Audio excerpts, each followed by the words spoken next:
Hello. Hello, everybody.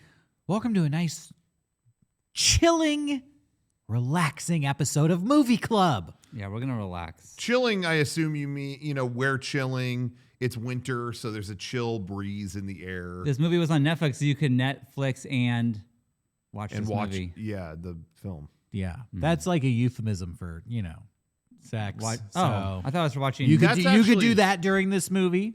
Funny story for everyone watching. We all fucked. Mark Duplass. Right? Yeah. Or chilling in the double meaning sense of the word. Because today's episode, we're talking creep. Yeah. Creep, baby. This is my pick. You may remember last episode, we watched Mulholland Drive, and Sean left that episode feeling a little awkward. A little weird. So I said, I have a palate cleanser for you. And yes, you I did. chose Creep. Yeah. Joke's on you. This movie's messed up as well. This movie fucked me up way more than Really? Mulholland Drive. Wow, really? Yeah. Oh, I'm sorry. No, I mean, I should have here's- seen that Here's coming, the thing, honestly. though. I'm not mad at this movie. I understood this movie, so that's good.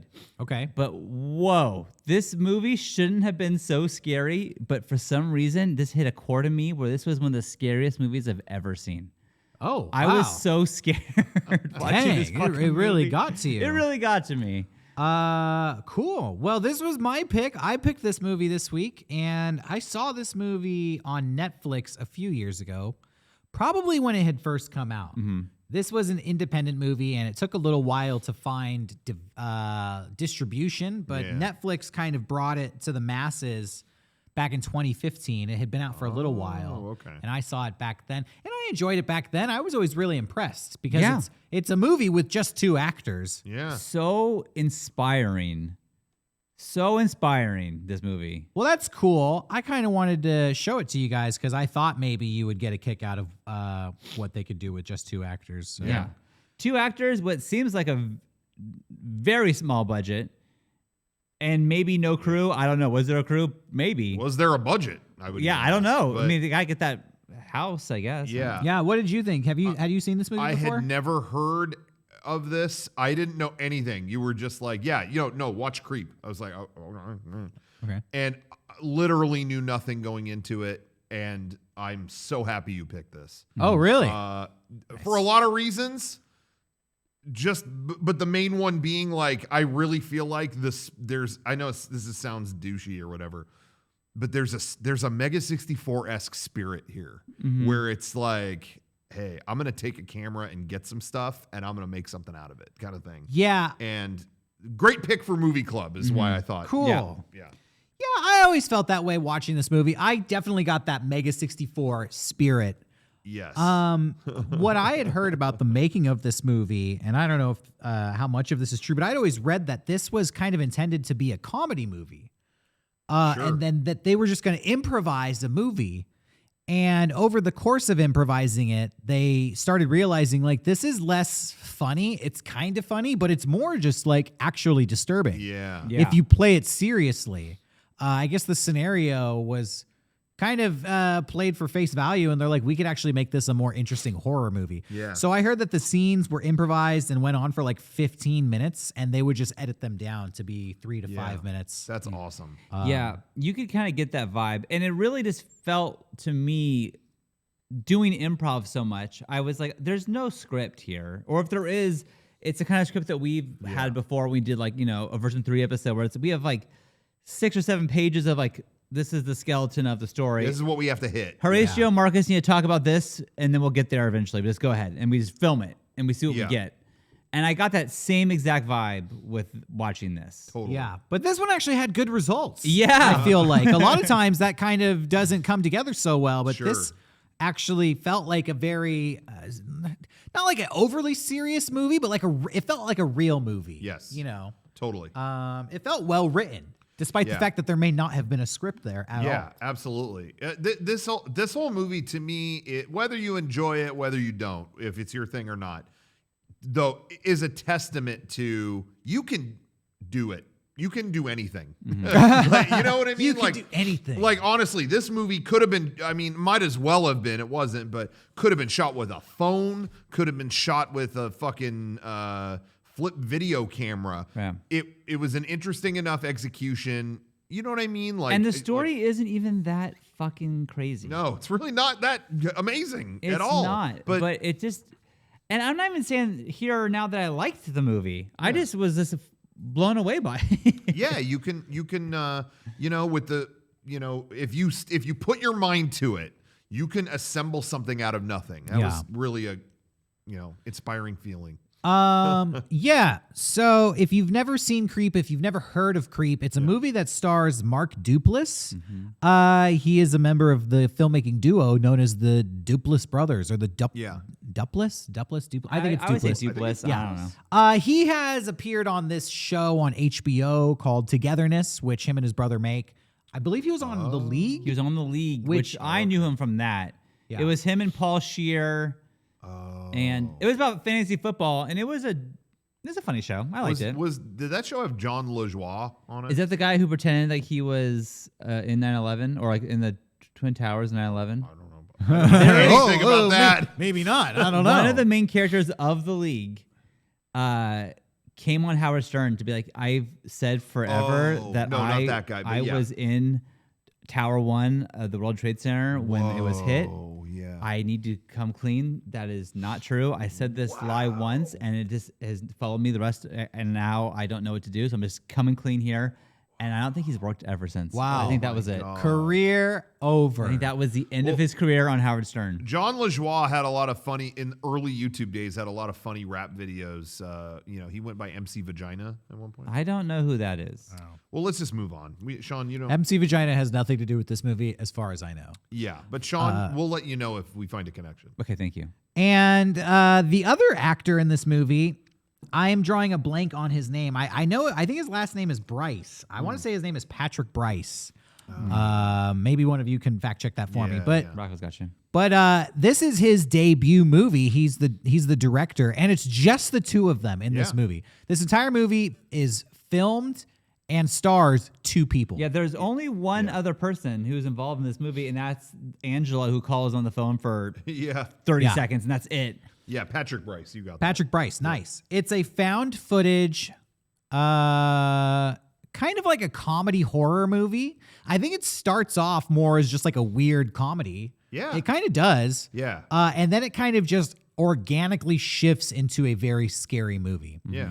The movie is about Patrick Bryce. He plays a character named Aaron, and he's kind of like us, honestly. He's just a filmmaker trying to make it by responding to Craigslist ads. Yep. Side note, there is a sequel to this movie called Creep 2 that a lot of people say is superior. No. It hits a lot of the same beats, but the main character in that movie is a YouTuber who's trying to go viral by just interviewing weird people. Interesting. And basically gets into the same situation. Oh, it's like Andrew from Channel 5. Yeah, exactly. Gets caught up in a weird situation. How funny. So I didn't know Aaron that. responds to a Craigslist ad where somebody wants a filmmaker to come help make a documentary for one day only, just like 8 hours.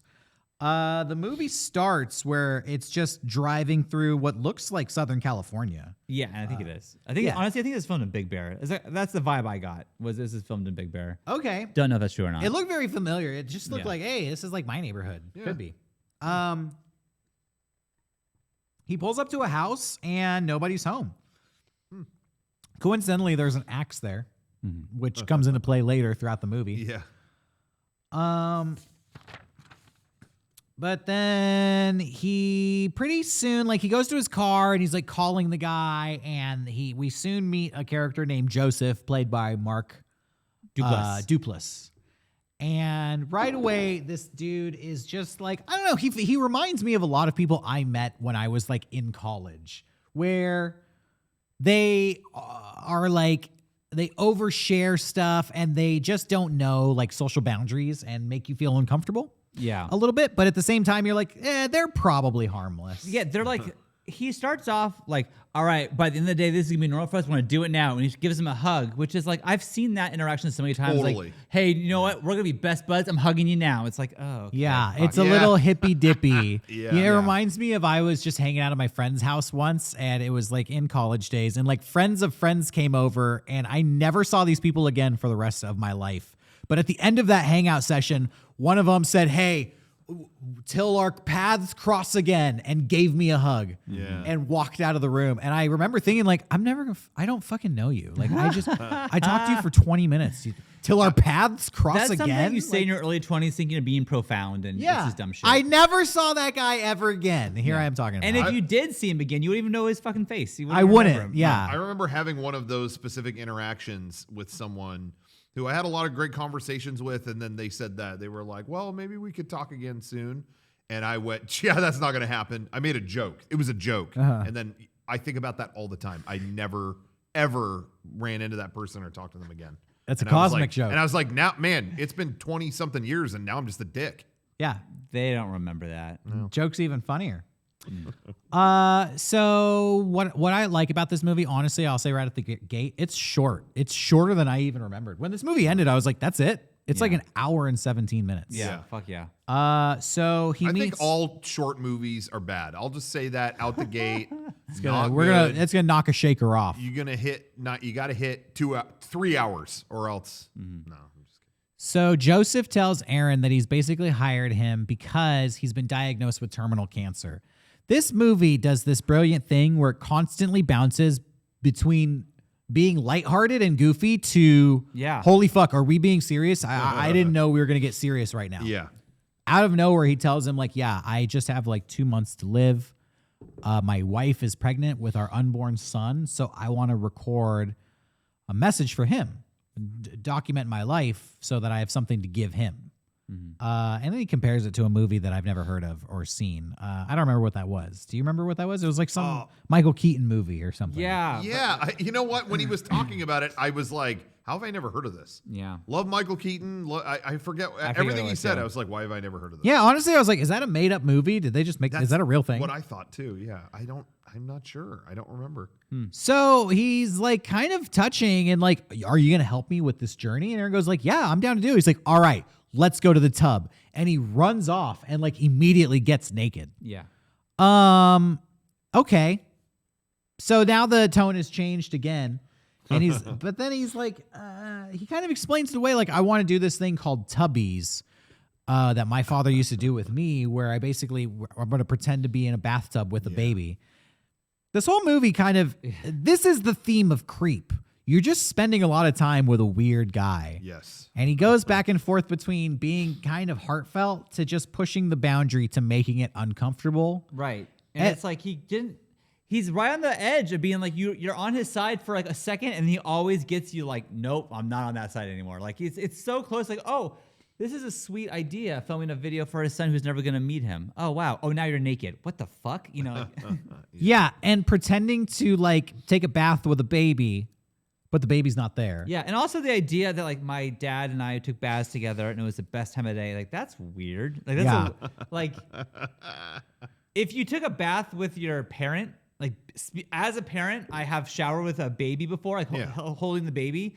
Not a chance in fuck they'll ever remember this because they were like 3 months old at most, you know? Like, so the fact that he remembers this is like, oh, that's weird. Yeah, and then he's like pantomiming it. The scene is kind of funny, honestly. Yeah. But then it ends with I don't know, he gets really sad about it and just reflects on how awkward this is that he's doing this because he's not going to be alive to do it in a few months. And then he honestly turns a little suicidal and goes underwater. But then pops out of the water after it gets uncomfortable and awkward for the movie. Like, oh, it was just a joke. But these fucking jump scares in this movie, there are so many times that the dude is just checking out. I'm like, hey, Joseph, you all right? And it's just like a, blah! It's, oh, fuck. It scared me so many times. That's funny. It's funny. Earlier today, Sean was like, I don't know what you're going to think about this movie, Rocco, with all the jump, because he knows I hate jump scares.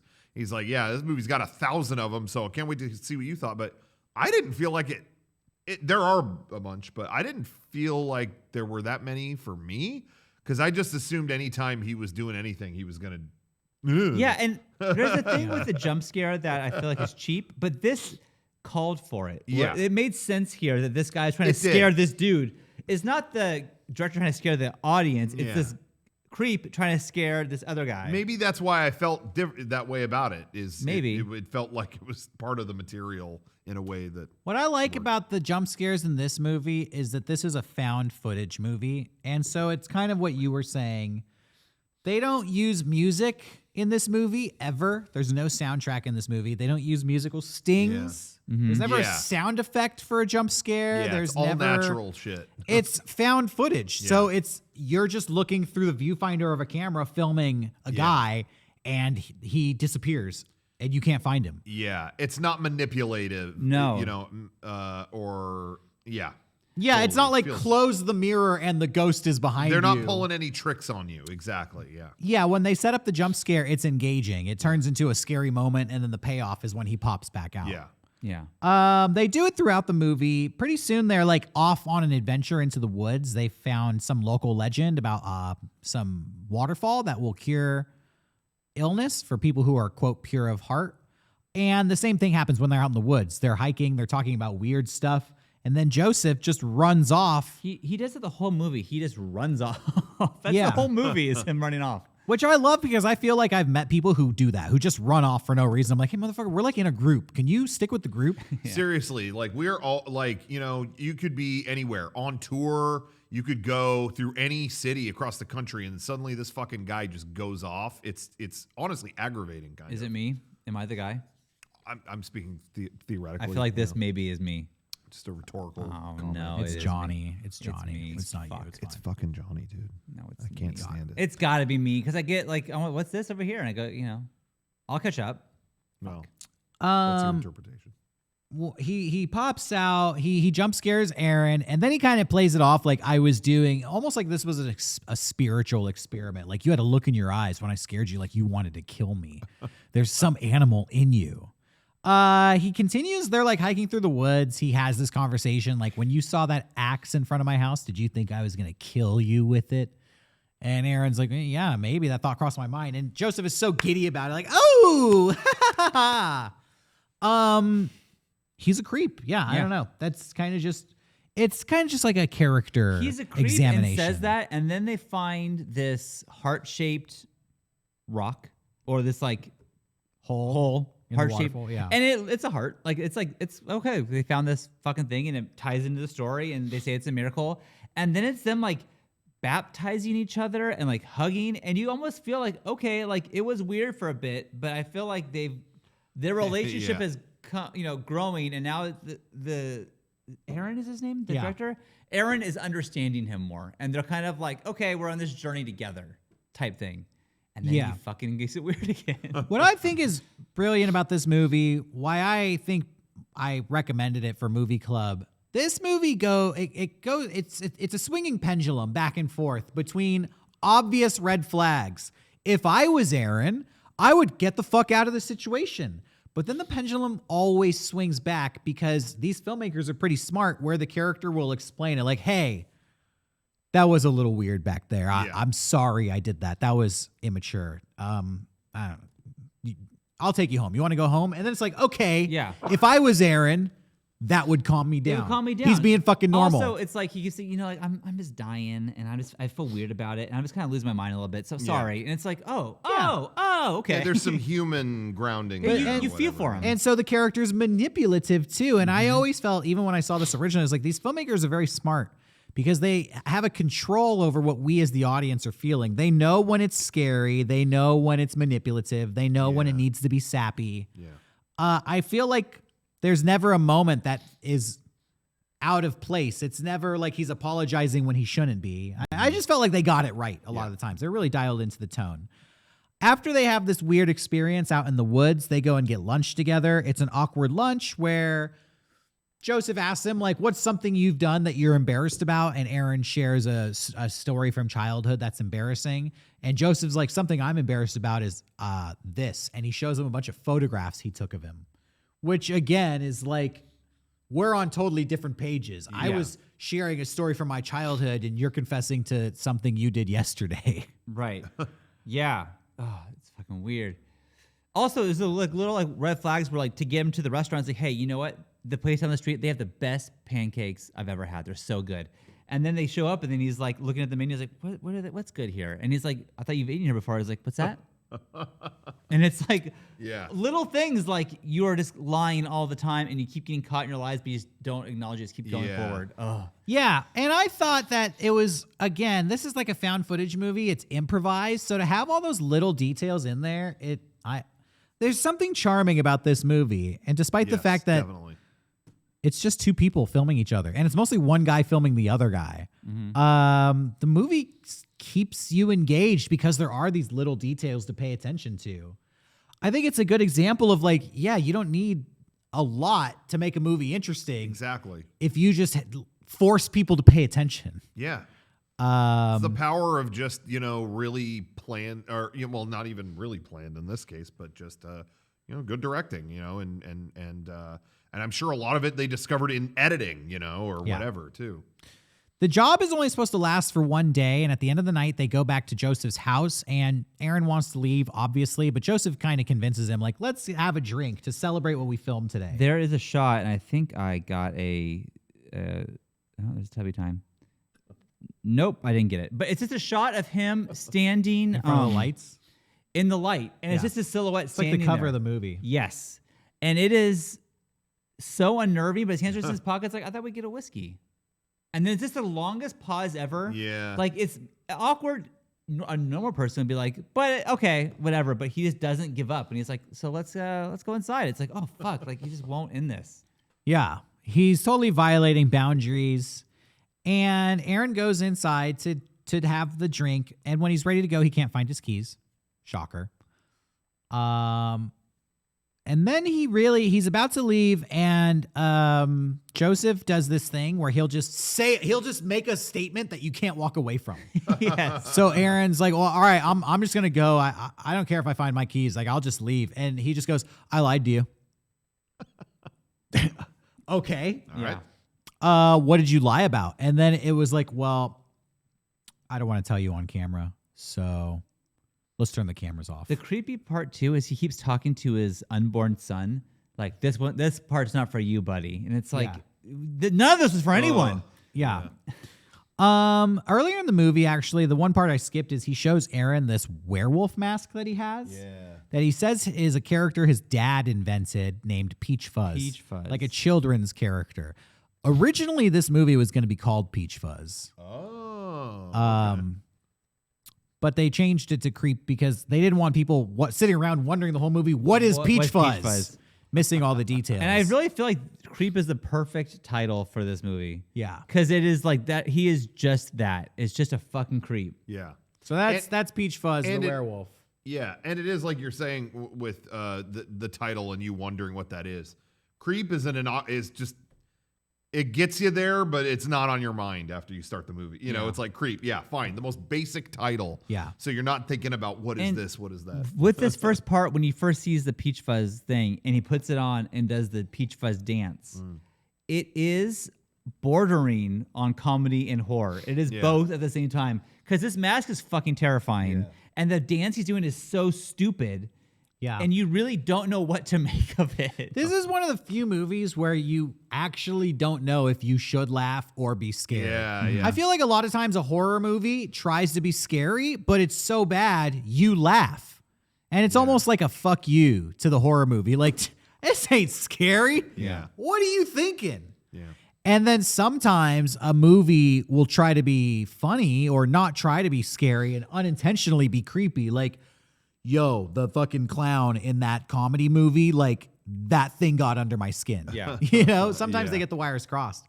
This is a movie where I feel like they're being funny and scary intentionally at the same time. Yeah. And you're like, like awkwardly laughing. Yeah. Yes. Like, I'm ready for this to be over. And you just feel for the guy Aaron so much like this is the worst situation to be put in. Yeah.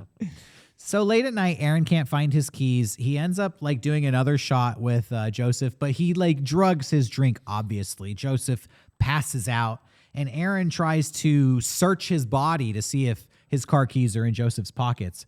But Joseph's phone ends up ringing. It's his wife, Angela, calling. Aaron answers the phone, but talking to Angela, he is told, basically, leave the house. Basically, you're in danger. Yeah, leave the house. My brother is disturbed. It's like that twist is like, oh fuck, Angela's. Of course he doesn't have a wife. This guy's so fucking loony. Like the whole time I'm watching, it's like, what kind of girl is married to this psycho? Like who is married to him? Yeah. And then you realize that no one is. So Aaron gets off the phone, and Joseph is no longer asleep. And of course, he's missing. Aaron goes looking for him and finds him hiding on the balcony. This is the part, Derek, where he leaves the phone and then he is going where Joseph was. He is no longer, which I knew was going to happen. Yeah. And then, I don't know, it's a 35-hour long looking around the house. And it's like, fuck, I know he's going to pop out. But when? And it just took so long for it to finally happen that I was like having like a panic attack. Like, just find him, please, God, I can't do this anymore. I was so stressed. Yeah, I thought it was a good part. I felt it was like 35 seconds, but I'm sure it felt longer. very long to Yeah, me. it felt like an hour. He basically confronts him like, I just got off the phone with Angela, and as soon as he says that, Joseph like runs away as he usually does, and then we can't find him again. Yeah. But when they find him this time, he is wearing the Peach Fuzz mask. And he's blocking the door. Yeah. And this is my favorite scene in the whole movie. To me, this is the most iconic scene in the movie. It's just Aaron being like, get out of my way. Yeah. And just Joseph in the mask, just like, it's just like, are you trying to scare me?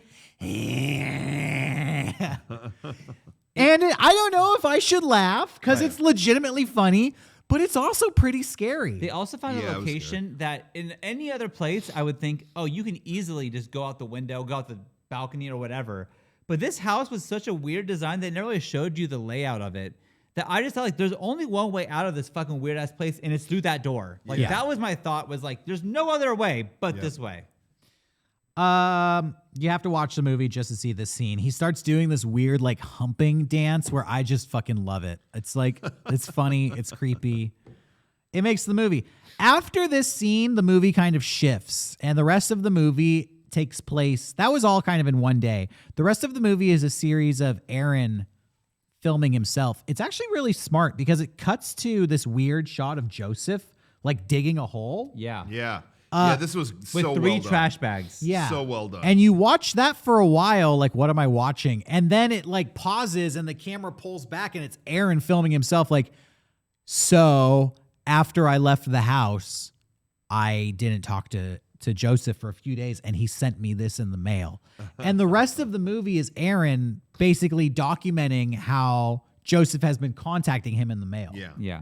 He wakes up at night saying, I'm having nightmares about Joseph. He keeps sending me this stuff. He calls the police, but he really realizes like he doesn't have any information. Like it was a fake name. It was a fake address. Yeah. They only spent a day together. Yeah, he doesn't know anything. And then like, this is the part where, you know, it's just like now it's kind of changed a little bit where it's like he's always filming because he just doesn't know what's going to happen. And he just keeps missing the things that's happening. And it was driving me crazy. I was so stressed because it was like, he hears the thud, he goes to investigate. And then all of a sudden Joseph is just standing in the glass door, which is everyone's biggest fear. Whenever I stay at my grandparents' house and their windows don't have shades, I'm just like, someone's gonna be staring at me through those fucking shades. I know it. And he's just doing it, and then he ducks out of the way right before Aaron walks in. And then it cuts, and it's like the shot of Aaron sleeping, and then all of a sudden the camera starts moving, and it's like there's no one else filming. It has to be Joseph inside. And then he cuts off a locket of his hair. Yeah. And then like puts the camera back. But like Joseph Aaron just missed all this stuff because he didn't go back and review the footage. Oh. Yeah. Sorry, I got worked up just now, but so much. It was so much. What's interesting is it makes you think, like, if Aaron never saw that footage, how am I seeing it? Mm-hmm. That's a good point. I guess that kind of tells you the ending. Maybe. Yeah. Earlier in the movie, the only other scene before we get to the ending is he receives a package in the mail, a big box, and there's a stuffed wolf in it with a message. And it's a recording from Joseph, and it basically talks about the walk they went on in the hike and how you have a wolf-like spirit. But he keeps talking about how he just keeps saying the word murder a lot. And how wolves kill things, and how you're going to have to kill this wolf here to see what's inside. Blah, blah, blah, blah, blah. There's a knife in the box. She's supposed to cut open the wolf. But inside is like a little heart locket with the two of them. It's very creepy. At the end of the movie, he receives one final video message from Joseph, and it's basically a big, long apology from Joseph. And it's his final, like, manipulative trick. He plays it his hand. He basically says, like, I'm sorry. Like, I know I'm a creep. I've always had this problem. I've always done this to people. I've always treated people like this. I don't know why I push people away. Like, I'm fucked up. I have a problem where I have to pretend things that aren't real are real. Like, I thought I could be an actor, but that didn't help. Like, I've gone to therapy. Nothing helps, blah, blah, blah. And he essentially asked Aaron, like, look, all I want is to apologize and just to be a friend. Like, we did have fun together. Will you come meet me at the lake? Yeah. We could talk about It'll it. be daylight in a public place. Yeah. Which is what you always hear.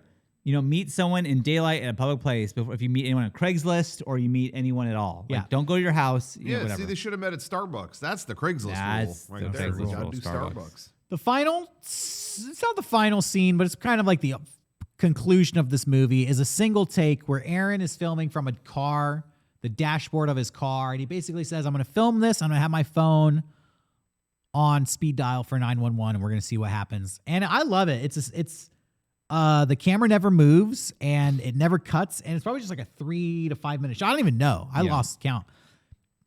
You can see here, he's at a lake. He basically sits on a bench and waits for Joseph to show up. And after a few minutes, somebody, you can't see who, you can assume it's Joseph, shows up in a trench coat, carrying an axe, puts on the peach fuzz mask, and then very slowly kind of like lines up a shot and then kills the guy. Yeah. And it looks fucking brutal. And it's so funny because I kept watching it just thinking, like, there's going to be something that subverts your expectation here. Yeah. It's too easy. Or, you know, that he would just walk up and axe the dude. But that is your expectation. and that's what's so awesome And that's about how it. they It's like, well, subvert he's not it. going to do it. He did it. Yeah.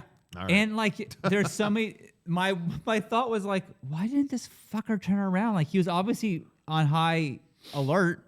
You didn't notice a guy behind you in a wolf mask for like a minute? Like, what the fuck? And that's exactly what Joseph says at the very, very end. yeah. Yeah. So then it does the trick again where it pauses and pulls out and now it's Joseph who is filming the screen. Yeah. And we see that this whole found footage movie we're watching, it's not Aaron's movie, it's Joseph's movie. That's the big twist at the end. And he explains in this final monologue that, like, Aaron, you trusted me. You thought I wasn't going to hurt you. Wow. Like, you actually did want to be my friend. And I'll always love you for that.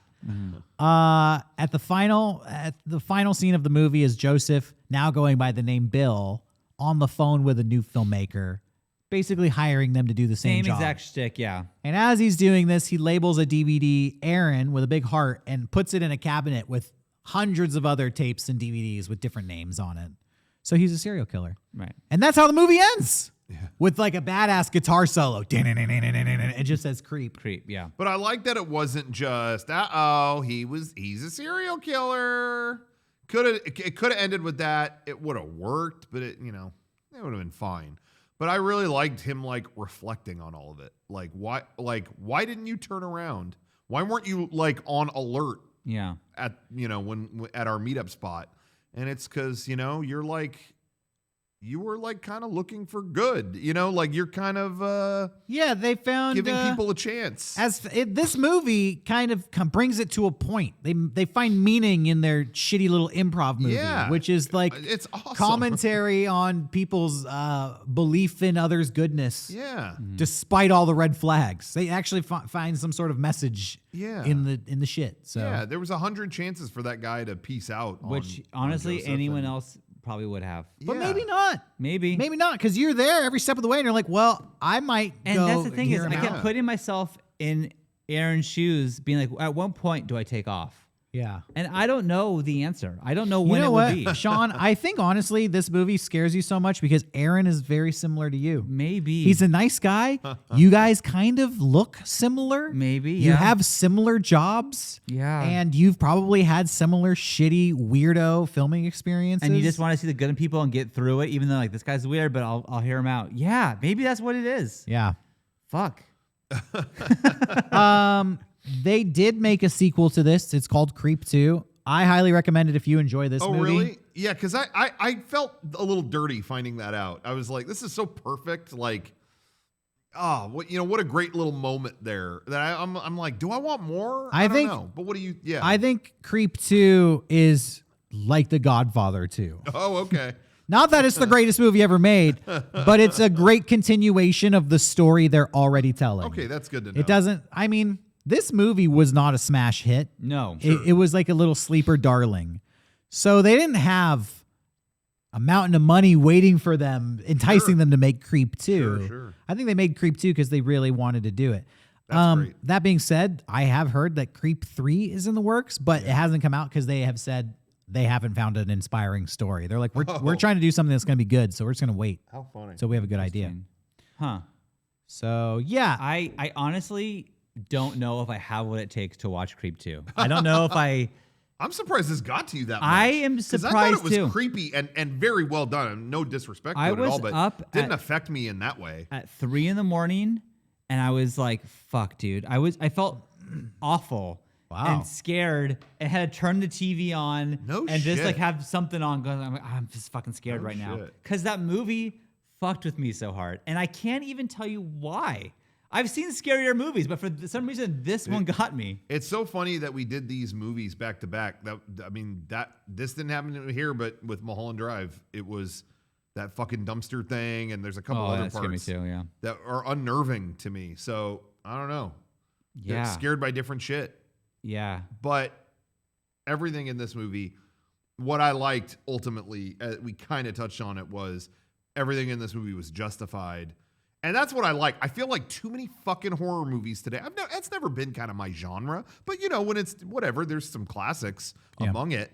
But I just feel like too many today, it's like, well, you got to throw some ugly thing at them every 90 seconds or, like it's out of obligation. This movie doesn't do that. It all felt like, this is some real shit and it makes it work. And there's honestly only one special effect in the entire movie, and it's the killing scene. I think that's why it was so unexpected to me. Which I don't know how they even did it. I really don't. The camera didn't cut, and No. it definitely hit him in the head with an axe. So I don't know how you went. Looks good. It looks good. I heard some reviewers say that if you're a horror fan, you might not like this movie. It's interesting to hear you guys, because I know you don't watch a lot of horror movies, and Not you at seem all. to really like this one. Yeah. I've heard horror fans. I read a review from a horror website that said if to people who watch a lot of horror, this movie's going to feel like it's spinning its wheels and that it's really telegraphing its jump scares. Sure. But I'm a big horror fan.